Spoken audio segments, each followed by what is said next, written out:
Next up, we are going to create our reactivation menu. So if I find myself getting distracted while trying to focus, I will do one or more of the following. Again, this is not things of like, I'll scroll Instagram. This is things that help you. If you find yourself getting distracted, what will you do as part of your reactivation menu? What are some of the things you can do to help you get back on track? One thing I sometimes do is take a 60-second break to do some jumping jacks. I sometimes switch up my music to the Lord of the Rings soundtrack because just like a change in pace from whatever soundtrack I was listening to Lord of the Rings.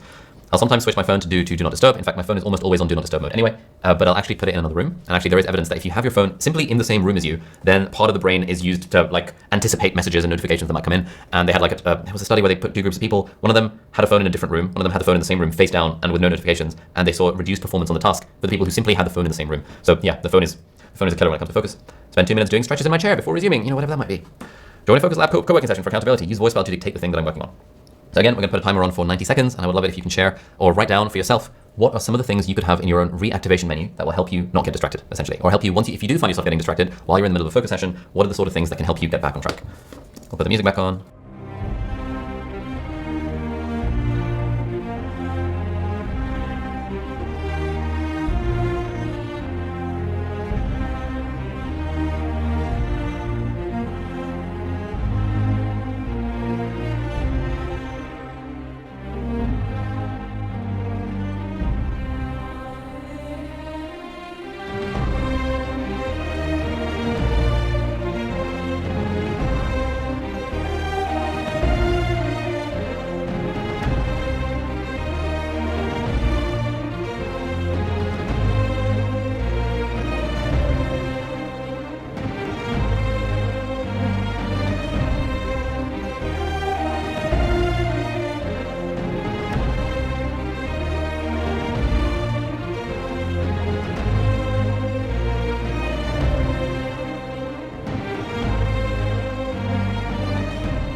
Again, I would recommend that for yourself, you put this list somewhere you can see it.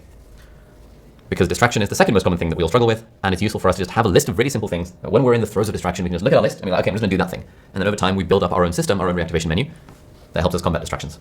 Let's keep going. So far, we have talked about these two components of the focus tower formula. We've spent the first 5 minutes planning and organizing, i.e. simply just choosing what we're gonna do for the session and decluttering our desk. We've spent the next 50-ish minutes, although your mileage may vary for that, trying to stay focused on a single task, and we have our on-ramp activation menu and our anti-distraction reactivation menu now, which are things that we know work for us when we are procrastinating or when we are getting distracted.